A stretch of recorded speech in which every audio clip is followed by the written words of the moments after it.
Entonces vamos a ver uno de los primeros temas. Ya vieron generalidades. Creo que algunas cosas las que yo les voy a mencionar, si no se las dijeron, creo que ya se van a acordar. Entonces vamos a hablar ahora de unos microorganismos, en este caso unicelulares, que conocemos como amebas, o amibas, esos son sinónimos, y específicamente pues a la patógena, antamoeba histolítica, el agente causal de la amibiasis, ¿verdad? Más de algunos de ustedes tal vez probablemente, o más de algunos de nosotros hemos tenido este protozoario en el intestino. Vamos a ver las generalidades de amebas comensales, la importancia que tienen, hay que conocerlas. Bien bajito. ¿Escuchan bien? Sí. Sí. Hoy sí. Entonces, y vamos a ver las amebas de vida libre. La mayoría de las amebas, pues obviamente son de vida libre, se encuentran en el medio ambiente, en el agua, en la tierra, en el agua de los ríos, algunos en aguas saladas, aguas estancadas, en las aguas quedan retenidas en las plantas, ¿verdad? En los aires acondicionados.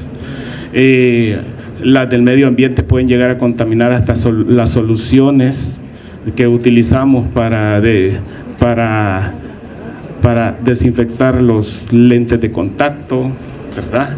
Los colirios, las soluciones que no están debidamente resguardadas. Entonces, dependiendo de la fuente de estos microorganismos, así van a ser las enfermedades que causan, o los sitios, donde los vamos a encontrar.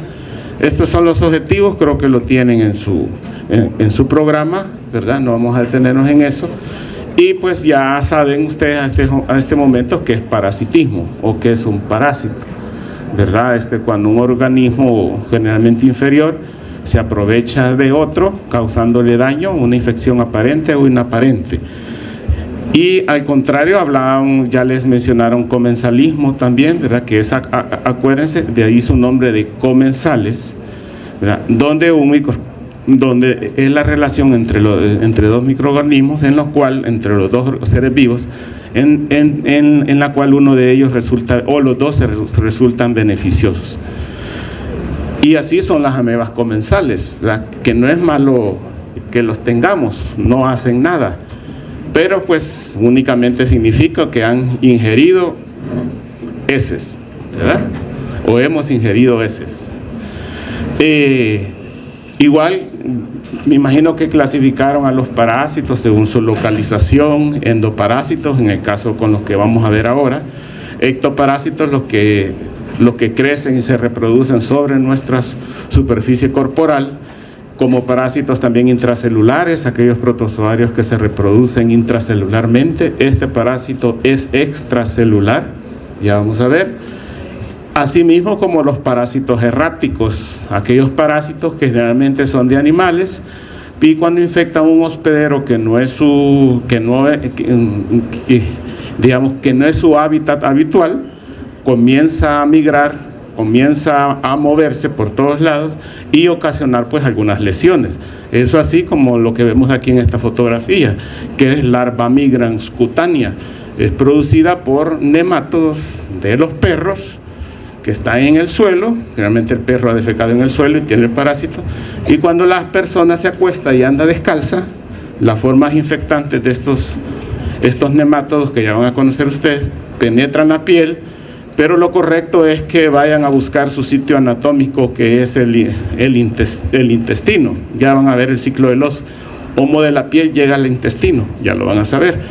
Entonces, pero como no son parásitos de animales, entonces no van a encontrar el sitio anatómico o el intestino del perro. Entonces lo que comienzan a hacer es a migrar en la piel y causar eso que ustedes ven ahí pues en el pie de esa persona.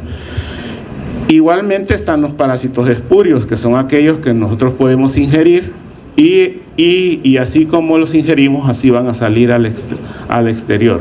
Ese es en el caso de algunos occidios o algunos parásitos de ciertos animales también que nosotros no somos su huésped, y obviamente así como los ingerimos, así salen.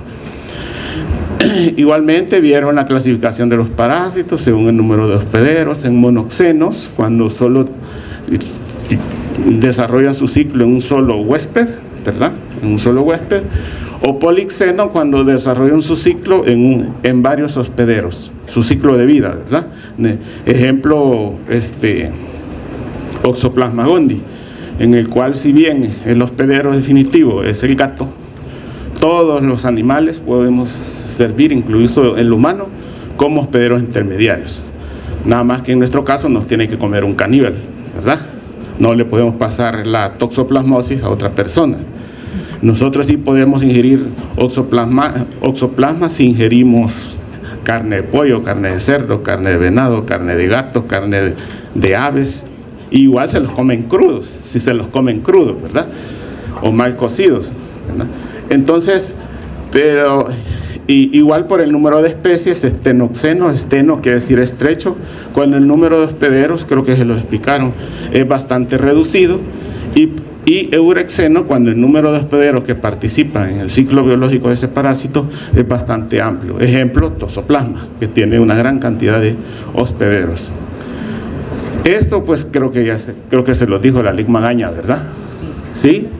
No. Igual esto se lo explicó de los protozoarios, cuando hablamos de protozoarios, y en este caso aplicados a las amibas, hay que entender que son unicelulares, están formados por una sola célula eucariótica, con algunas diferencias. En el caso de las amebas, una característica principal que tienen las amebas, a diferencia de otros protozoarios, es que, y principalmente en tamohistolítica, es que no tienen mitocondrias, ¿verdad? Aunque realizan digamos, ellos obtienen igual la energía a través de la glucosa, pero no tienen mitocondrias, no tienen retículo endoplásmico rugoso, ni tampoco tienen aparato de Golgi. Ese es el caso más las amebas que nos parasitan a nosotros en el intestino.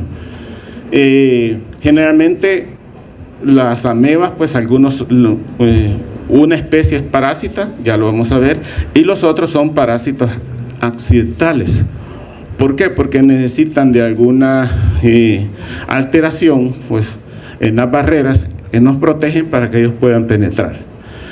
La mayoría, como les decía, de las amebas, ya hablando en términos generales de las amebas, son de vida libre, ya las vamos a conocer, es una gran cantidad, y se reproducen por fisión binaria, ¿verdad? Es una reproducción simple, donde una célula comienza a dividirse y produce dos células hijas, ¿verdad? Fisión binaria simple. Aquí lo pueden ver en la figura. Estos se mueven, en el caso de las amebas, pues antes, si ustedes leen algunos libros, o no sé cómo se los dijeron en biología, ellos decían porque eran de cambios de sola gel. A mí así me lo explicaron, ¿verdad? Estas células tienen una zona bien diferenciada, que es el endoplasma. ¿Se acuerdan de eso? No. ¿Endoplasma? Sí. Y el ectoplasma, que está rodeando a toda la célula, que es transparente, y el ectoplasma y el endoplasma, que es de aspecto granuloso y donde encuentran los organelos y el núcleo. Entonces, antes se decía que el movimiento se debía a los cambios de sola gel. Hoy ya se sabe que esta zona del ectoplasma, que es bien homotransparente o translúcida, está formado por filamentos de actina y miosina. Y si ustedes se imaginan de eso, entonces hay una actividad como de contracción que le permite a la ameba emitir estas proyecciones que tienen diferente grosor o tamaño, que se llaman pseudópodos. ¿Se acuerdan de eso? Entonces, y esto le permite emitir ese pseudópodo y poder moverse. De acuerdo a la forma de estos pseudópodos, hay diferentes nombres. El más frecuente es el lobopodio, que es ese que estamos viendo acá, ¿verdad? Y el otro que podemos encontrar es el filopodio, que son estas proyecciones más delgadas, ¿verdad? Que solo están formadas por ectoplasma de la célula. Creo que aquí tenemos un video, no se activa. Bueno, heterótrofos, ellos necesitan siempre alimentarse de recursos externos, no pueden sintetizar sus propios alimentos, ¿verdad? Y el hábitat generalmente en el humano de las amebas, que se encuentran en el humano es el intestino, principalmente el ciego y el colon y el ciego y colon. Y algunas amebas de vida libre y aún entamoeba histolítica pueden afectar el sistema nervioso central. Entonces, de acuerdo a esto, ustedes pueden definir qué tipo de enfermedad podemos encontrar. Intestinal, y a veces, pues cuando afecta a esto, una meningitis. Ya vamos a ver eso. Si se acuerdan, los protozoarios tienen dos estadios. Si se acuerdan de la clase, ¿cuáles son? De manera general, el quiste es uno y trofozoito, ¿verdad? Entonces, esos dos estadios, el trofozoito es la forma vegetativa, es la forma invasiva, es la forma que encontramos en los tejidos ejerciendo la lesión directamente sobre los tejidos, ¿verdad? Y el quiste, el trofozoito lo encontramos en el hábitat natural, en este caso en el intestino, y el quiste, pues este se forma por condiciones desfavorables, generalmente en el intestino, por disminución de la cantidad de agua, el cambio en el pH, disminución de nutrientes, ¿verdad? Concentración aumentada de oxígeno. Todo eso le permite al trofozoito enquistarse y comenzar a secretar una rica pared de quitina y de carbohidratos que lo protege y que le da esa protección extra cuando el quiste sale en las heces. Cuando el quiste sale al exterior, entonces ese es expulsado en las heces. Si una persona tiene amibas, pues va a expulsar los quistes, ¿verdad? Y esos quistes, si no hay una adecuada deposición de excretas, si lo hace al aire libre, o si la persona cuando se limpia accidentalmente se llena la mano, ¿verdad? Y no se lava las manos y va a tocar alimentos, a todos nos ha pasado, ¿no? Sí, más de alguna vez van a estar, hola, ¿qué tal? No.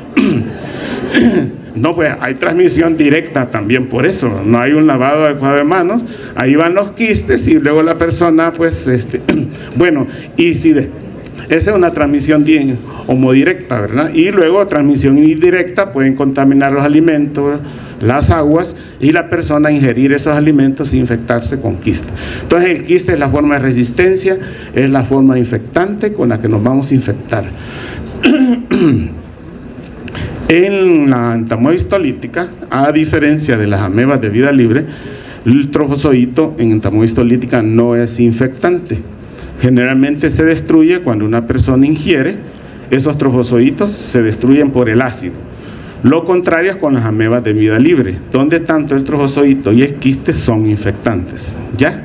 Acuérdense que un trofozoito que está en el medio ambiente, en el agua, pues obviamente es más resistente al ambiente. En cambio, un trofozoito que está en la mucosa intestinal, pues cuando sale inmediatamente se destruye.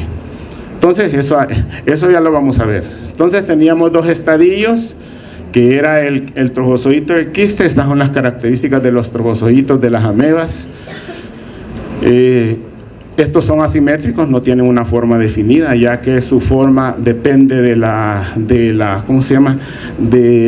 movimiento que tengan y de la producción de pseudópodos, ¿verdad? El tamaño es muy variable, hay muy pequeños, está muy grandes, ya vamos a ver. Y pues algunos pueden medir unas 4 micras, otros pueden llegar a medir hasta 12, 15 o 20, ¿verdad? Y pues el número de núcleos, generalmente todos los trofozoitos solo tienen un núcleo. Estoy hablando del trofozoito, ¿verdad? Y en su interior, generalmente en el endoplasma, presentan muchos cuerpos de inclusión que generalmente son vacuolas alimenticias, ¿verdad? Y si han ingerido pues algún alimento, como en este caso entamoeba histolítica, que puede ingerir glóbulos rojos, entonces vamos a encontrar en su interior algunas vacuolas con glóbulos rojos. El número y dirección de pseudópodos ayuda mucho a la identificación. Hay amibas que solo emiten un pseudópodo, así como lo estamos viendo acá. Este es uno. Hay otros que pueden emitir, vean como dos al mismo tiempo, entonces no tienen un movimiento como tan progresivo como aquel que emite solo uno, ¿verdad? Que solo va a ir en la dirección donde emite su octópodo. Vamos a ver, no se quieren reproducir los videos, así que ni modo. No. Bien, el tamaño es variable, como les decía, ¿verdad? Y obviamente son visibles únicamente en solución salina, 0.85%, y en tinciones permanentes. Para ver estos protozoarios en sus formas activas, pues ocupamos solución salina isotónica, en la cual vamos a ver el movimiento de las amebas. Si lo queremos colorear, igual hay tinciones, así como hay tinciones para teñir las bacterias, hay tinciones para teñir los protozoarios. Eso creo que lo vamos a ver en el laboratorio, ¿verdad? La morfología básica de esto. Luego tenemos el quiste, que es la forma de resistencia, ¿verdad? El quiste asa por, estos sí son homosimétricos, vean que son, esto no es que sean redondos, lo correcto es decir que son esféricos, porque los quistes son como una pelota. Es una bola, ¿verdad? No acuérdense que lo estamos viendo así en microscopio porque se ve plano, pero es una bola, ¿verdad? El número de núcleos es muy variable en ellos, pueden tener desde un núcleo hasta 8, dependiendo de la especie de la ameba, ¿verdad? A por ejemplo, solo le vemos 1, 2, 3, y si uno mueve el micrométrico, como es una bola y uno está viendo a diferente nivel, van a ir apareciendo los otros núcleos, ¿ya? Entonces, cuando uno está viendo esto, lo ve pues al microscopio. Y los quistes tienen una pared bastante gruesa que los protege del medio ambiente externo o de la acción de los ácidos. Generalmente es una pared compuesta de quitina, bastante resistencia al medio ambiente, bastante resistente al cloro, ¿verdad? Y puede durar, según las condiciones en el medio ambiente afuera, con condiciones de humedad, hasta unos 3 meses. O sea que puede ser visible. Si alguien ha defecado en la sombra, abajo de un árbol, esos quistes, aunque las heces puedan desaparecer, los quistes pueden estar allí bajo esos términos de humedad mucho tiempo, ¿verdad? En algunos quistes hay distinción de algunas capas, cuando esta capa quística o pared quística, bueno, está formado por varias capas, que eso se ve más que todo en los amebas de vida libre. Eso no se ve en las amebas comensales y en las patógenas para el humano. Reciben el nombre de ectocisto, mesocisto y endocisto. Eso es solo por si lo leen y cuando estén leyendo leen ese nombre. Igual su tamaño es muy variable y igual pues es variable entre todas las amebas el tamaño, ¿verdad? Y esto cuesta un poco porque no van a ver claramente algunas estructuras, aunque los parásitos estos son más grandes que las bacterias. Esto no ocupamos el 100 para verlas, se ve o se utiliza el objetivo de 40 para verlas al microscopio. Algunos de estos quistes, bueno, en cuanto a la forma, les dije que principalmente son esféricos, pero hay quistes rectangulares, hay quistes que son homotriangulares, o hay unas formas pues ovalados, ¿verdad? Eso depende de la especie de ameba que estemos hablando. Los quistes también, ellos tienen sustancias de reserva, creo que les dijeron eso en la clase anterior, en la cual pues ejemplos de ellas son las barras cromatoidales, que son ribonucleoproteínas, que son estas que están acá, o también como almacenan glucógeno, ¿verdad? Todo esto importante para la formación de más núcleos dentro del quiste, ¿verdad? Un quiste, si solo tiene un núcleo, generalmente va a tener más sustancias de reserva, ya que en algún momento va a comenzar a hacer mitosis ese núcleo, va a comenzar a formar más núcleos en su interior, ¿verdad? Y va a consumir estas sustancias de reserva. A la última etapa que un quiste forma, digamos que inicialmente tenía un núcleo, pero posteriormente con el tiempo va a formar 8, o puede llegar a formar hasta 4, dependiendo de la especie, a ese le llamamos metaquiste, como que es la última estadio en el cual ese quiste se va a diferenciar. Entonces es común que en los libros encuentren ustedes que les digan quistes inmaduros a los que solo tienen 1, 2 o 3 núcleos, dependiendo de la especie, y metaquiste o quiste maduro digamos, a un quiste en el cual ha llegado a su número máximo de producción de núcleos. Ese quiste, ese metaquiste, es el infectante. Yo me puedo ingerir una horchata con solo quistes inmaduros y no me voy a infectar. Algo así como me pasa con otros parásitos que van a ver, que es los coccidios. Si yo ingiero unos quistes que no son inmaduros, claro, en las heces pueden ir otras cosas, el riesgo puede ser otra cosa. Pero para que sea infectante, o sea, para que este quiste llegue al intestino y se transforme ya en el parásito, tiene que estar en su forma madura, o en su forma metaquística, o su quiste, o en su forma de metaquiste. ¿Entendemos eso? Sí, ¿verdad? Bien, entonces los quistes y las amebas se identifican por la forma del núcleo. En un frotis teñido, en una preparación al fresco, nosotros podemos identificar la especie según la forma del núcleo. Por ejemplo, este es el núcleo de una ameba que es la Entamoeba histolítica. Este es el núcleo de la ameba Entamoeba coli, que es no patógena. Este puede ser núcleo también de Entamoeba coli. Y este es un núcleo de Endoligmax o Yadomea bushli, que son comensales. Ya vamos a conocer esos nombres. Entonces, según la forma del núcleo, así uno identifica las amebas, ¿verdad? Generalmente en esta parte, en parasitología, no hacemos pruebas fisiológicas, es muy raro. Tal vez se pueden hacer algunas pruebas genéticas o moleculares para distinguir cepas, pero para identificar lo hacemos a través del microscopio, ¿verdad? Aquí está todo lo que se van a aprender. ¿Verdad?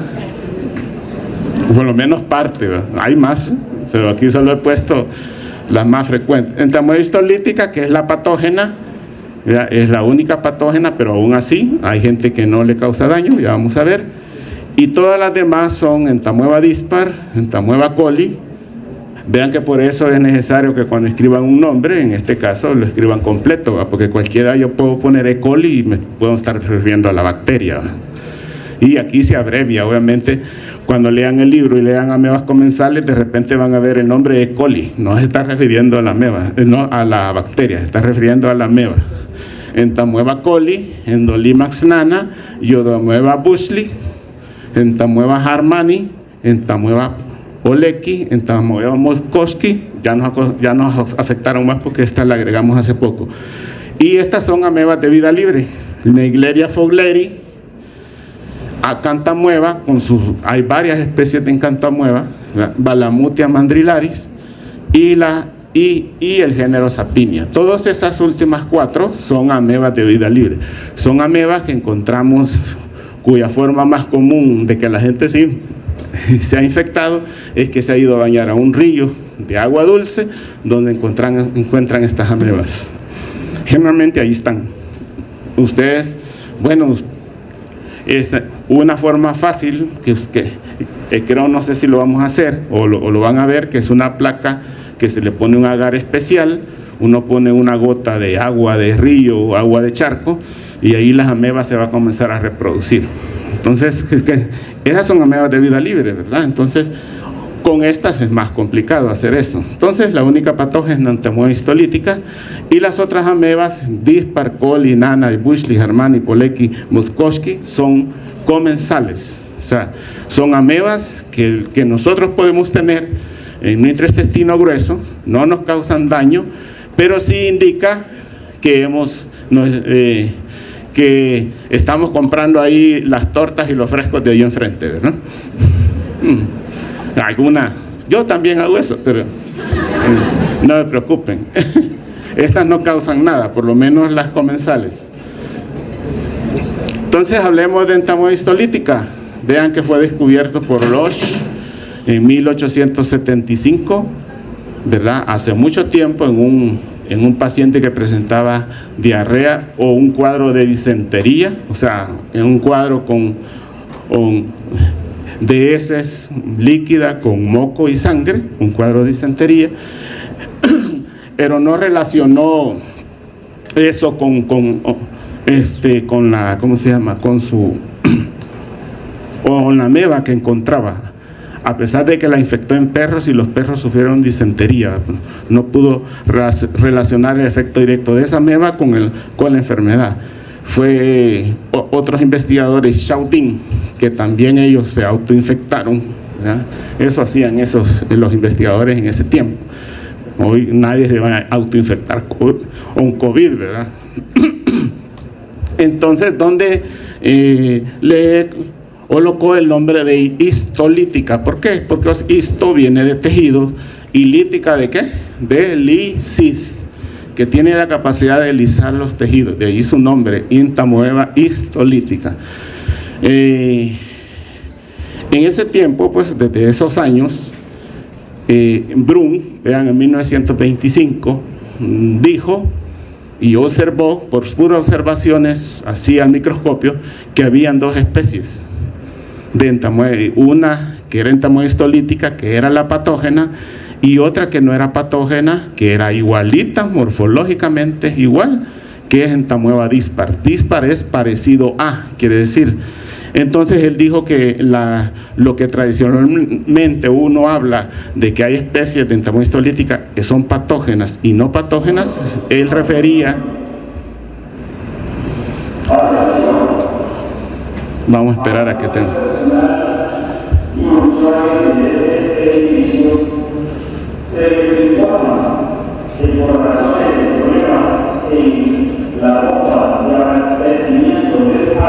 No, pues sí, nos vamos a ir.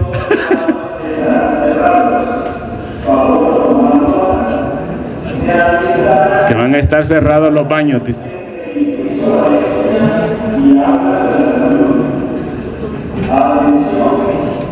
A todo el personal y usuarios de este beneficio se les informa que los baños estarán cerrados debido a problemas en la bomba de abastecimiento del agua. Vamos a tomar nota. Se ha de instalar los baños de los edificios de Valencia y de alta salud. Va, pues si quieren ir entonces en Valencia y al baño tienen que ir hasta allá, ¿verdad? Bien, le estaba diciendo, de Emily Brun, de 1925, pero igual muchos no creían eso, ¿verdad? Decían que siempre había una forma magna y una forma minuta, que la forma magna o grande era la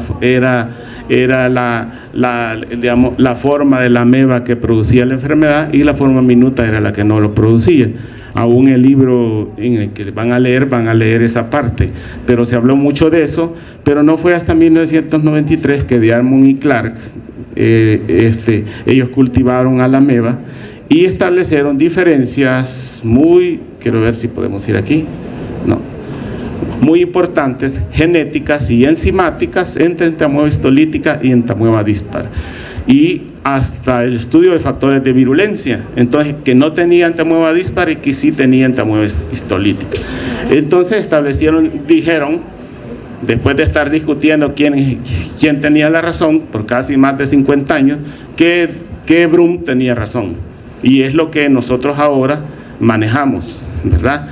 No, entonces es común ustedes ahora que en un resultado de un licenciado en laboratorio clínico que ha estudiado aquí, por lo menos, cuando reporta, se observa quistes de entamoeba histolítica, también agregue quistes de entamoeba dispar, porque morfológicamente no se pueden diferenciar, ¿verdad? No se pueden diferenciar los quistes, igual los trofozoitos se ven igual. Entonces hay otras pruebas que hay que hacer para identificar las especies, ¿verdad? Si alguien les dice de un examen de laboratorio que se observa quistes de entamoeba histolítica, hay que tener duda, porque debería haberles puesto entamoeba dispar, entamoeba Moskoski también, si ya ha pasado también por acá, porque las tres son morfológicamente similares. Entonces, y no podemos decir entonces que este paciente tiene esa especie, es la patógena, porque entamoeba dispar es morfológicamente igual. ¿Cuál es la única característica que tiene dispar? Que no es patógeno. Es patógena invasiva, entamoeba histolítica, generalmente es capaz de invadir los tejidos en base pues, a propiedades que tiene, a factores de virulencia. Es un microorganismo unicelular, como todas las amebas, anaerobio facultativo, y su reproducción igualmente, como lo habíamos dicho, es por fisión binaria simple. Los trofozoitos se dividen pues en dos. A diferencia de las otras amebas, los trofozoitos de entamoeba histolítica son capaces de ingerir glóbulos rojos. Entonces, la única característica fisiológica, podemos decir, que tenemos para definir si estamos viendo un trofozoito en un examen general de heces y poder diferenciarlo de entamoeba dispar es que ese trofozoito tenga glóbulos rojos interior, porque eso solo lo hace entamoeba histolítica. Ahí sí. Entonces, ahí sí, pues el profesional ya sabe que está en entamoeba histolítica. No tiene mitocondrias, como les decía yo, ellos tienen unas estructuras que llaman mitosomas, que les sirve para hacer la respiración, bueno, como mitocondria. No tienen aparato de Golgi ni tampoco retículo endoplásmico rugoso, ¿verdad? Y fermentan, pues, o utilizan la glucosa, pues, como otros microorganismos. Bien, tiene dos estadios básicos, aunque algunos libros, dependiendo de lo que lean, van a decir que son tres, pero nos podemos quedar que son dos estadios básicos, que ya lo saben ustedes, el quiste y el trofozoito. Estamos hablando ya de entamoeba histolítica. Y un estadio transicional entre trofozoito y quiste que le llamamos prequiste, que en sí no es un estadio que dure mucho tiempo, solo es transicional mientras se forma el quiste. Y por eso yo les digo que tiene dos estadios básicos y uno transicional. Pero los principales dos estadios son el trofozoito y el quiste. Los trofozoitos son bien característicos, bastante grandes, de 10 a 60 micrómetros, vean que pueden ser bastante grandes, ¿verdad? Y son capaces de llevar, ellos producen pues un pseudópodo tipo hipolobópodo en forma de dedo, vean, bastante homoprominente y generalmente es único, solo producen un lobópodo.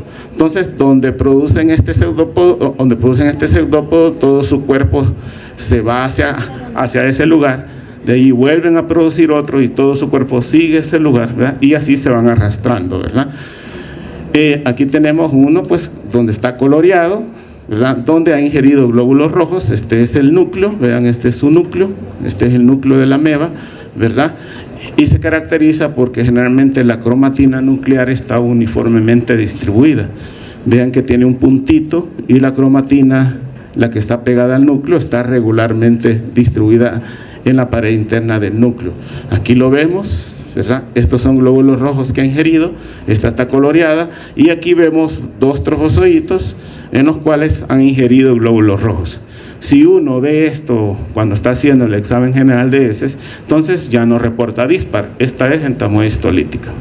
Si no mirábamos nada y lo viéramos así, entonces se va a reportar entamoeba histolítica, entamoeba dispar, porque no sabemos cuál es.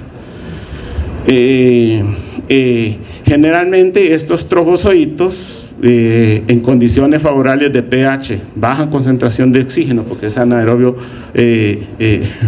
facultativo, el efecto de la microbiota, ¿verdad?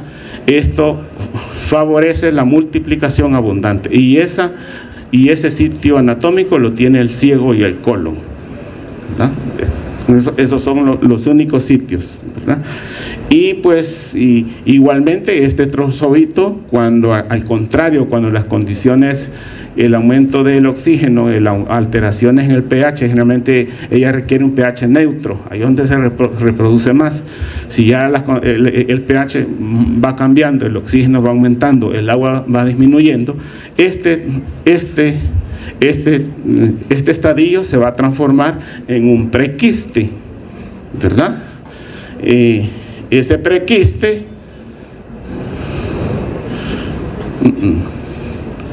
no sé por qué desconfigura esto, fíjense, porque lo estaba viendo aún ahora antes de que viniéramos. Este era un trofozoito, un video de un trofozoito de entamoeba histolítica. Se los voy a subir entonces cuando les suba la clase.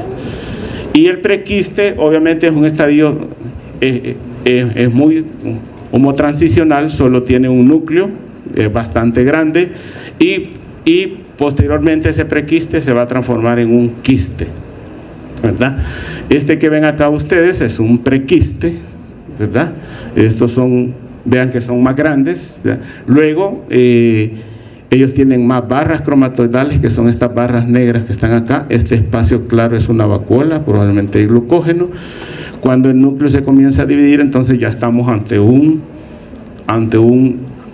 quiste inmaduro que ya ha formado dos núcleos, como lo ven allá, se sigue dividiendo, ¿verdad? Hasta que forma 4 núcleos, que este es el metaquiste. En entamoeba histolítica, entonces solo puede llegar a tener 4 núcleos, que son estas rueditas que nosotros vemos acá, con su cariosomas, con su cromatina central, que es este puntito negro que se llama cariosoma, ¿verdad? Y la cromatina periférica que está pegada pues a la pared interna de la membrana nuclear del núcleo. Entonces estos son quistes inmaduros, estos dos, y este es un quiste maduro. Entonces para infectarnos tenemos que ingerirnos ¿verdad? Aquí vemos una fotografía donde vemos un quiste inmaduro con 3 núcleos, y aquí vemos un quiste que ya tiene los 4 núcleos. Entonces este es un metaquiste. Entonces esta es la forma, vean que la medida de 5 a 20 micrómetros, la forma es esférica, ¿verdad? De 1 a 4 núcleos, pero ya sabemos que el de 4 núcleos es el infectante, ¿verdad? Es el metaquiste.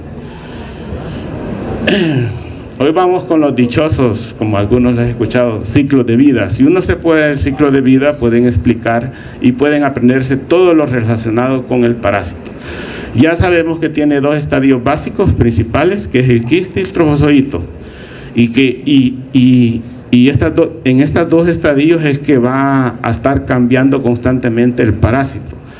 Un quiste entonces es eliminado en las heces, es la forma de resistencia y es la forma infectante, ¿verdad? Este quiste entonces es capaz de desenquistarse, podemos decir así. O sea, ellos pierden esa pared quística, ¿verdad? Y van a formar el estadio siguiente, que es el trofozoito.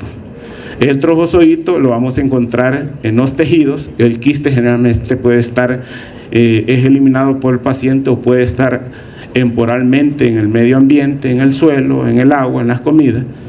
Luego va a desenquistarse, va a formar el trofozoito, y este trofozoito es la forma invasiva, es la forma vegetativa, es la forma que se multiplica dentro del huésped.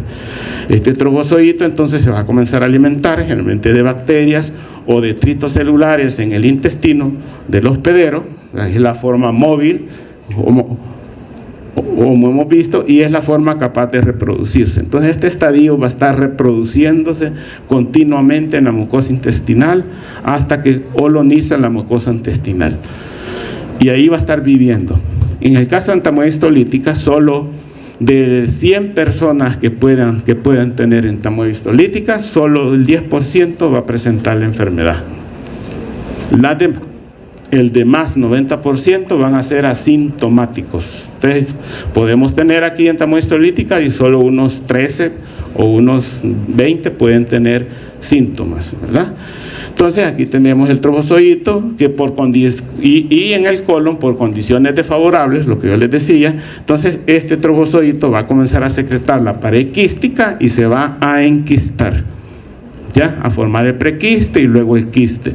Estos quistes entonces son eliminados en las heces de un paciente, ¿verdad? Y llegar pues a contaminar las fuentes. Pueden ser alimentos, agua, o si es contacto directo de persona a persona. Entonces veamos de manera general. ¿Entendemos esto? Sí, ¿verdad? Está fácil. Hoy veamos qué es lo que pasa en el humano. ¿Sí? Perdón.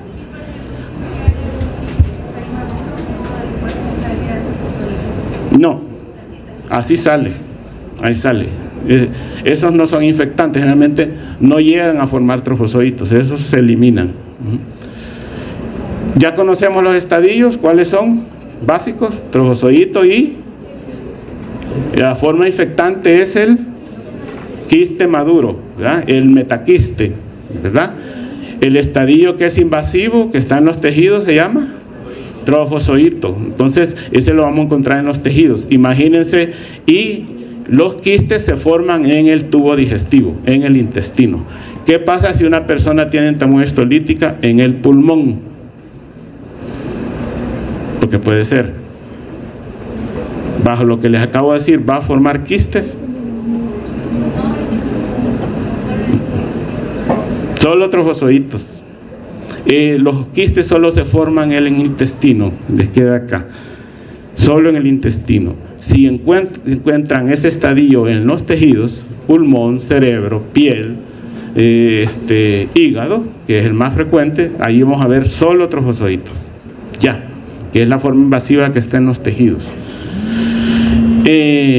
Entonces, conocemos los estadios, conocemos cómo se transmite, cómo les dije que se transmitía.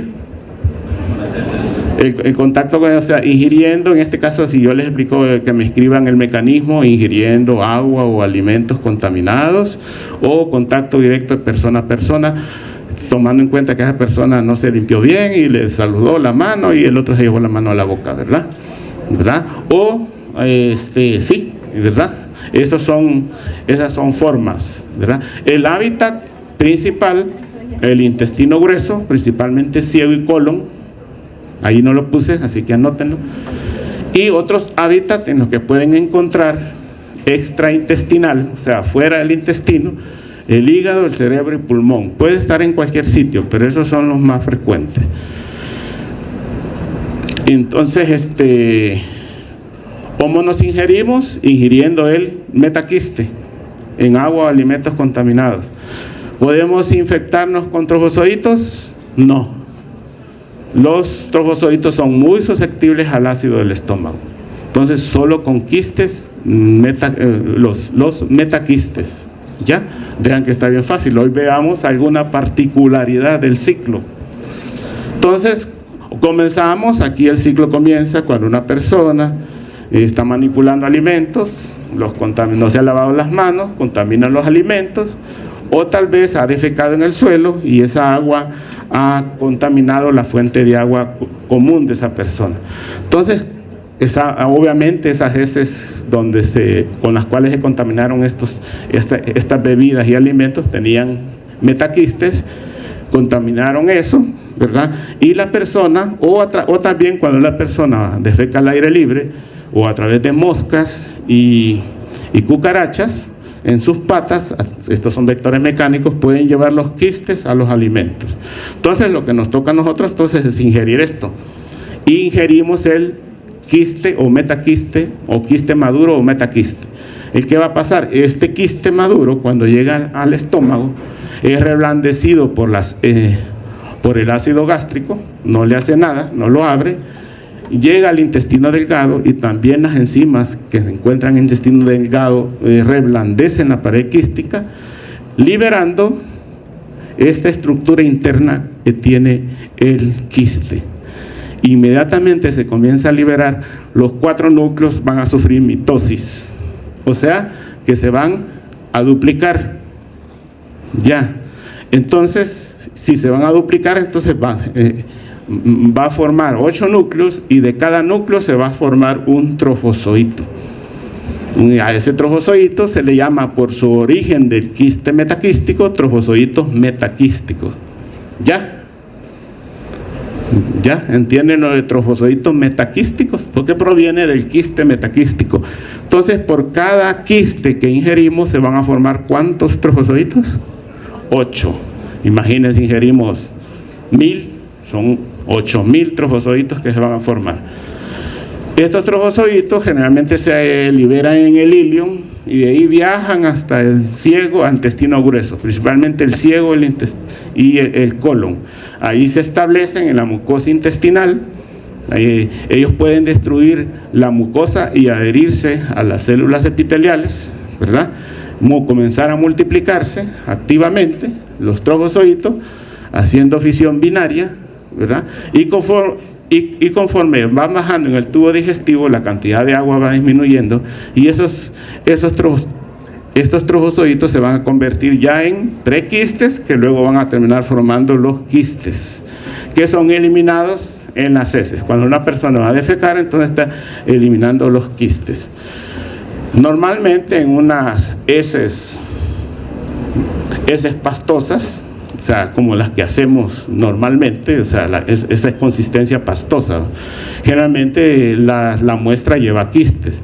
En heces, ya donde la enfermedad está bien establecida, que son blandas o líquidas, en las heces pueden salir tanto quistes como trofozoitos, ¿verdad? O sea, no es que los trofozoitos no se ven en una muestra de heces, sí se ven.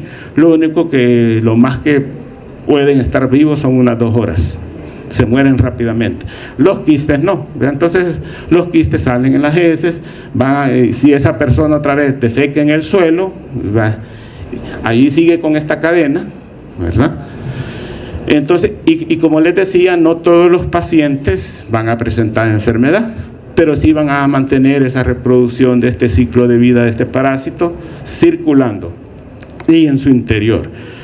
Si esa ameba entamoeba por condiciones como propias de la cepa comienza a producir factores de virulencia importantes, va a comenzar a destruir las células del epitelio, ¿verdad? Va a comenzar a llegar a la mucosa, destruirla, llegar hasta la submucosa, forma úlceras, y si sigue destruyendo, puede perforar el tubo digestivo y luego complicarse con peritonitis, o cuando llega a la submucosa puede llegar a un vaso sanguíneo, ese trofozoito, ser arrastrado por la sangre y obviamente por la circulación. El primer sitio que va a llegar, ¿a dónde va a ser?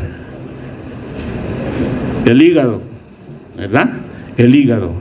La mayoría, entonces, el cuadro clínico que conocemos normalmente de las manifestaciones clínicas intestinales es la amebiasis intestinal, y las otras afecciones en otros sitios anatómicos que no en intestinos se llama amibiasis extraintestinal. ¿Ya? ¿Sí?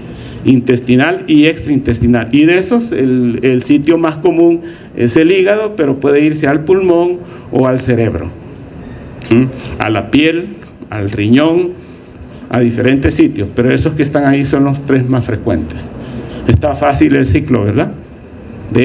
¿sí? Es un ciclo sencillo, no es tan complicado. ¿Alguna pregunta antes de pasar? Sí.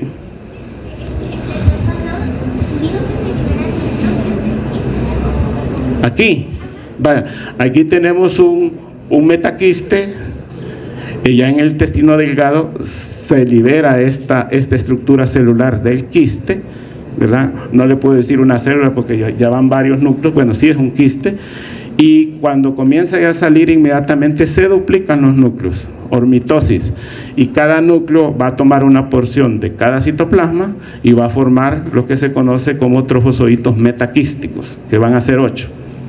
Ya. Bien, vamos a ver. Entonces, ¿qué posee o produce entamoeba histolítica que la hace que produzca enfermedad? Sus factores de virulencia. Aún así, quiero decirles, aún así, con estos factores de virulencia, no, como yo les decía, no todas las amebas son capaces de producir enfermedad, ¿verdad? O sea, y no es porque no les produzca enfermedad, entonces no es entamoeba dispar, no es entamoeba histolítica, ¿verdad? Puede ser entamoeba dispar, pero para eso hay que hacer pruebas inmunológicas para diferenciar las especies. Existen algunas pruebas para ello, pero solo el 90% de las personas va a presentar un cuadro clínico. Igualmente, la amibiasis extraintestinal, no necesariamente la persona tiene que haber tenido una amibiasis intestinal para tener extraintestinal. Entonces puede ser asintomática y la ameba va a penetrar la mucosa del intestino, llegar a su mucosa y ahí sigue sangre y sin tener manifestaciones clínicas intestinales, ¿verdad? Entonces hay que tener eso en mente. Lo primero es que produce muchas glicosidasas, ¿verdad? Hay una gran cantidad de esas enzimas, en el término general, que es capaz de degradar la mucina. Está cubriendo pues el epitelio. Y luego vienen los principales factores de adherencia, que son las proteínas ricas en serina, como es el RET, y la principal es la GalGalNAc. ¿Se acuerda de este nombre? Galactosa N-acetilgalactosamina. Este es el principal receptor, galactosa N-acetilgalactosamina. Es el principal receptor y tiene ligando, tiene esta célula para unirse a la superficie de las células epiteliales. ¿Cuál es la importancia de esto? Es que las células, ¿cómo se llama? Cuando este ligando se les une al receptor que tienen ellas, y en algunos tipos celulares, principalmente en las células de la mucosa intestinal, sufren lisis automática, ¿verdad? Entonces, es otra propiedad además de la adherencia, tiene pues esta GalGalNAc, galactosa N-acetilgalactosamina. Además, pues, de ser muy resistente a la acción de los anticuerpos, como los IgA. Otra característica propia debido a otras sustancias, además de la GalGalNAc, es la capacidad de producir la lisis celular a través de enzimas proteolíticas, principalmente la proteinasa de cisteína. Hay una gran cantidad de proteinasas de cisteína que producen tamohistolíticas que son capaces de destruir las células. Y dentro de estas, la principal es la cisteinasa de proteína, proteinasa de cisteína de entamohistolítica 5, que es la que más se ha estudiado. Esta enzima tiene muchas propiedades, es capaz de degradar hasta anticuerpos como IgA e IgG, es capaz de degradar componentes del complemento, ¿no? O sea, es una proteína, es la que más se ha estudiado. Y también es capaz de producir unas proteínas que producen unos poros en la membrana celular de la célula. De ahí su nombre de amebaporos o amebaporos. Hay tres formas de amebaporos, isoformas de amebaporos, A, B y C. El que más se produce es el tipo A, ¿verdad? Y estas proteínas son capaces de formar homoporos en las células, aumentar la liberación de calcio y eso producir en la célula pues o llevarlos hasta apoptosis también. Es capaz entonces de destruir todos estos tipos celulares que nosotros vemos.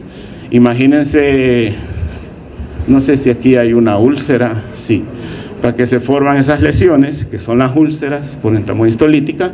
Aquí vemos un hoyito, pero en el fondo es bien amplio y hay destrucción celular por todo. Obviamente esto está saliendo pus aquí también y es doloroso, y cuando se confluyen, estos pueden confluirse, o sea, pueden unirse varias úlceras y el tejido se puede hasta necrosar. Entonces todas esas son las propiedades que hacen estas enzimas, y las colagenasas, que son las que ya degradan las proteínas o los contenidos de la matriz extracelular, junto con las proteinasas, las de cisteína 1, 2 y 3. Entonces este es un parásito que utiliza muchos sus factores de virulencia para poder invadir y destruir los tejidos. Es capaz de además de hacer la fagocitosis, que puede fagocitar células, que en este caso glóbulos rojos, entamohistolítica también es capaz de hacer trogocitosis. ¿Han escuchado ese término? Esta entamohistolítica se vio en microfotografías electrónicas que la ameba tiende a unirse mucho a la superficie de las membranas celulares de la célula huésped, y se observó a través de experimentos que terminaba destruyendo las células, y luego llegaron a la conclusión y a demostrar que la ameba lo que hacía era como estar pegando pequeños mordiscos digamos, es un término, pero obviamente lo está haciendo, pues es un proceso químico, ¿verdad? Bioquímico, en el cual comienza a destruir pequeñas porciones de membrana celular de la célula y las ingiere. A eso le llaman trogocitosis. Entonces, es otro mecanismo que tiene entamohistolítica directo sobre las células, ¿verdad?, del huésped. Entonces, ¿qué enfermedades produce? Ya lo habíamos visto, la amibiasis, amebosis o amibiosis, como ustedes, esos son sinónimos, ¿verdad? Y esta puede ser intestinal y extraintestinal. Y la intestinal, pues, es la que produce en el intestino, es un cuadro clínico que puede manifestarse con, bueno, eso lo van a ver en la transmisible 2, ¿verdad? Este cuadro clínico puede complicarse con ameboma, que no es un cáncer ni nada de eso. La permanencia por mucho tiempo de las amebas en los tejidos del intestino forma una reacción granulomatosa que puede ser fundido con una bola, porque es una bola, se forma con un cáncer, pero son amebas, ¿verdad? Puede producir apendicitis, en este caso puede llegar hasta el apéndice y producir en el paciente eso, o perforación intestinal. Esto pues quiere decir que la ameba, además de la submucosa, puede llegar a la muscular y puede llegar hasta la serosa y salir todo el contenido intestinal hacia afuera y obviamente producir un cuadro de peritonitis, ¿verdad? Por la perforación intestinal. Y en la extraintestinal, pues obviamente son las alteraciones o las enfermedades donde la ameba ha alcanzado a llegar hacia estos órganos, principalmente el hígado, piel, pulmón, riñón y cerebro. Donde obviamente aquí vean un absceso hepático amibiano, vean este absceso bastante grande, una destrucción enorme de casi de la mitad del lóbulo derecho, que es el más frecuente, donde pues aquí pues es un líquido como lechoso, cuando hacen la punción es como chocolate, pero las amebas se encuentran en la pared del absceso hepático, ¿verdad? Este es común en México, ¿verdad? Aquí no es tan común, es raro. Y como les decía, pues en los tejidos, en la amibiasis extraintestinal, el estadio que vamos a observar solo es trofozoito. Donde se encuentra es cosmopolita, pero principalmente la transmisión es mayor en países como el nuestro, en los países tropicales. Ya hablamos del hábitat, ¿verdad? Hablamos que se encuentra en la luz del intestino intestino grueso, y principalmente el ciego y el colon, algunas veces en el recto. La principal fuente o el principal reservorio es el humano, y el humano asintomático, aquel humano que tiene el parásito, como no siente nada, pues no se ha hecho ningún examen y anda dispersando los quistes por todos lados, ¿verdad? Si esa persona es la que prepara los alimentos, o si ustedes tienen muchacha, ¿verdad? Que es lo que generalmente antes hacían como un control a las muchachas o a las sirvientas, hacerles exámenes, porque si tienen, pues obviamente si guardan las medidas higiénicas de preparación de alimentos, pues no hay problema. Pero la amibiasis está muy relacionado, si un paciente de una familia tiene, hay una probabilidad alta de que también todos de la familia lo tengan, ¿verdad? Entonces hay que pensar eso. Los reservorios, pues el principal reservorio es el humano, pero aunque experimentalmente se han hecho pues en perros, pero obviamente no son importantes para la epidemiología del ciclo de vida. La forma infectante es el quiste, ¿verdad? Es muy resistente al cloro, no le hace el cloro, la concentración de cloro normal que tiene el agua potable no le hace nada, ¿verdad? Eso que igualmente la concentración del cloro en las piscinas, quiere decir que una persona que no se haya limpiado bien, se ande bañando en la piscina, los quistes pueden andar ahí flotando, ¿verdad? Y uno pues, y más si comienzan a aventar agüita así con la boca para nada, ya se llevaron los quistes allí, ¿verdad? No a la filtración, porque acuérdense que los filtros venden, el poro que tienen es de 0.2 micrómetros, o sea, es bastante pequeño, y el menor tamaño de los quistes creo que anda por 8 micras, y estamos hablando de los filtros que se ocupan, pues esos venden generalmente es de 0.2 o 0.3 o 0.4 micrómetros, es bastante pequeño, allí quedan retenidos.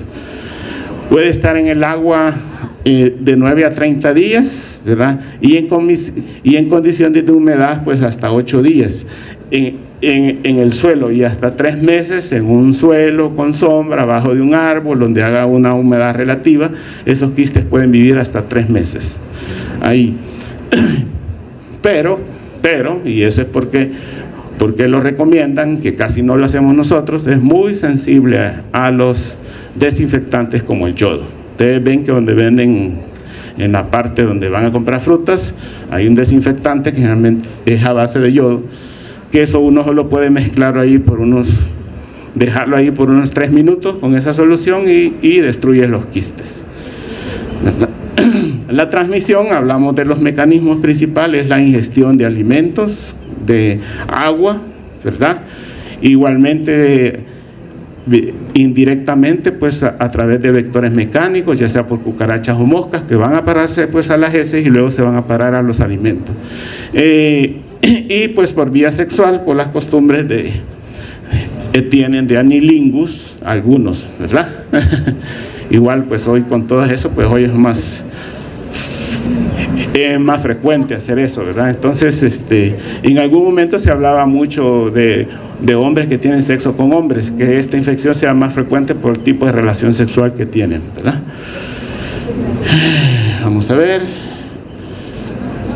¿Cuál es la importancia de las amebas comensales? ¿Alguna pregunta con entamoeba histolítica? Aquí vamos a terminar con entamoeba histolítica.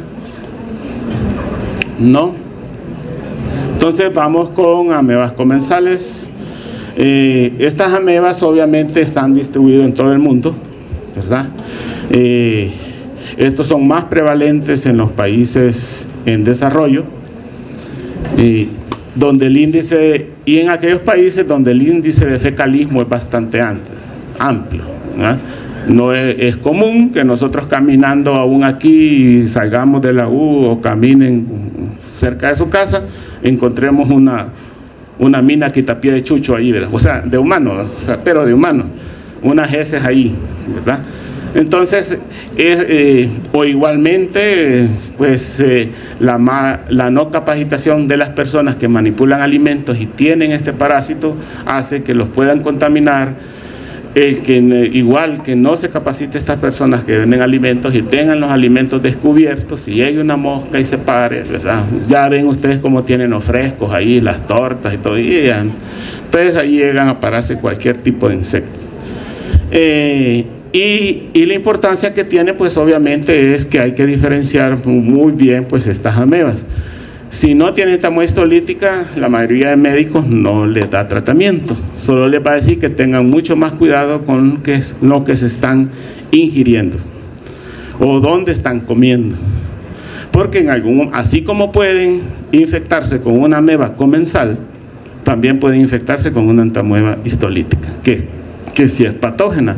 Entonces aquí les voy a dejar, entonces tenemos entamoeba dispar, entamoeba Moskovsky y Bangladeshi, que son morfológicamente similares a entamoeba histolítica. Estas son las especies, esto se los voy a dejar. Tenemos a la otra ameba, que esta es la más frecuente, es la ameba más frecuente, es un poco más grande que entamoeba histolítica, a diferencia de entamoeba histolítica, que tiene 4 núcleos, ¿se acuerdan? Esta llega a tener hasta 8, ¿verdad? Es bastante grande, vean, bastante grande. Esta es la más frecuente, es una de las amebas comensales, es la más frecuente. Tenemos Endolimax nana, que por su nombre es la ameba más pequeña. Nana viene de que es chiquita, ¿verdad? Es diferente, vean, los quistes son ovoides, ¿verdad? Totalmente diferentes al que habíamos visto. Está la otra que es Yodameba bushley, que es un poco casi del tamaño de entamoeba histolítica, pero obviamente morfológicamente diferente. Y a diferencia de las otras, este solo tiene un núcleo, tanto en el trofozoito como en el quiste. Y las otras amebas, vamos a ver, son las amebas de vida libre. Las amebas de vida libre, pues, si ven, tienen poco impacto en la salud del humano, son capaces de producir infecciones muy severas, que una vez, si no se llega a establecer a tiempo el diagnóstico, obviamente puede llevar a la muerte al paciente. Estas amebas, vean que están en todos esos lugares, se han aislado de todos esos espacios, y hay que tener algo, o sea, estar mal, alcoholismo, aunque a veces algunos casos han sido en personas inmunonormales, para que les pueda ocasionar enfermedad.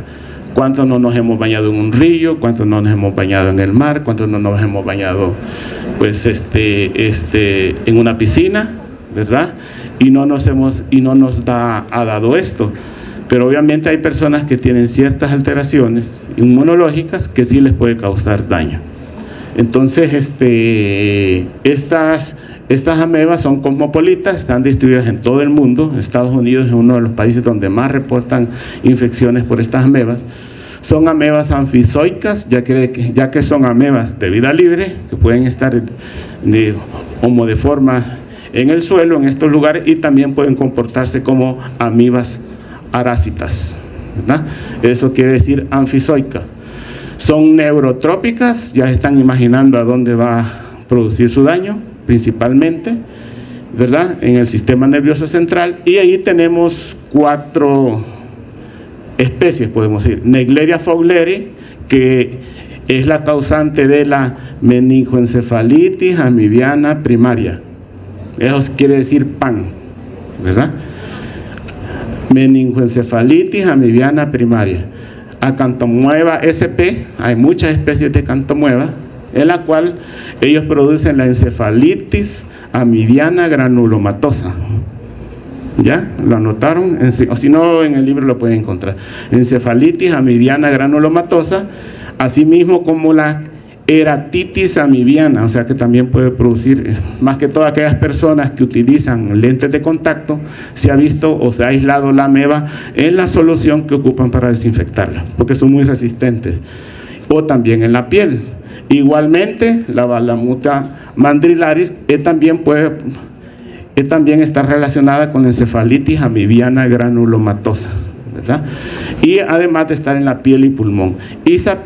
Isapinia diploidea, que también causa casos de meningitis, pero es una especie recién reportada. Estas, creo que el objetivo solo dice que las nombrara, ¿verdad? Pero si quieren leer más, le voy a dejar el ciclo de vida, nada más que es bien interesante saber, porque hay que conocer el ciclo de vida. Va a llegar el paciente, fíjese que me han diagnosticado meningoencefalitis amibiana primaria. Eso haber sido porque ingirió heces contaminada. No es así. Primero se bañó en algún río, en un agua y ha ingerido quistes. No, lo que ingirió, en este caso en Naegleria, los infectantes son los trofozoitos. Este es lo que les dice, miren, Naegleria fowleri, la persona ha inhalado, generalmente se está bañando, y esta Naegleria tiene 3 formas. Tiene una forma quística, una forma como de trofozoito y una forma que tiene flagelos. Vean que es bien complicado esto, ¿verdad? Entonces, estos estadios están en el agua, y cuando las personas los inhalan, estos a través del o la nariz, ahí pueden llegar a penetrar hasta llegar al sistema nervioso, ¿verdad? Diferente entonces a Acantomueva y Balamutia, donde los estadios infectantes, lo que las personas tuvo que, digamos, inhalar para que o se puso en contacto es el trofozoito como el quiste. Aquí son los dos. Vean que esta es diferente a la epidemiología, el ciclo de vida que estábamos viendo con entamoeba histolítica, donde el estadio infectante era el quiste.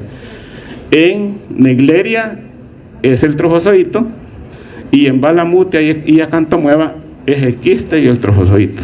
Es la forma que la persona, pues el parásito ha llegado a establecerse en los tejidos, ¿verdad? Y ahí pues producirles el daño. Entonces los ciclos de los parásitos son diferentes, entonces hay que entenderlo cómo es que esa persona pues llegó a infectarse con ese parásito. Este es lo último. Y aquí vean unas lesiones de PAN.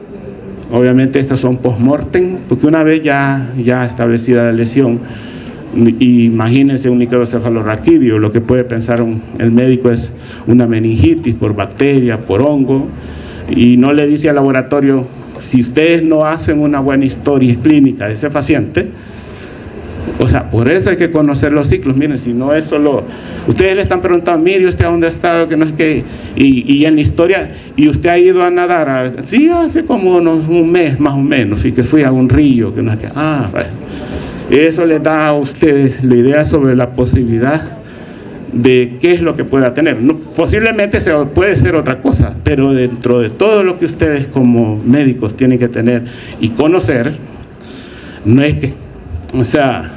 Y por eso, pues, la carrera es bien complicada, porque deben de conocer todo lo que produce meningitis, ¿verdad? Y con los exámenes que indican, con la historia clínica misma que le hacen al paciente, ir pensando en qué puede ser. En este caso, obviamente, pues, este es por queratitis, es una queratitis.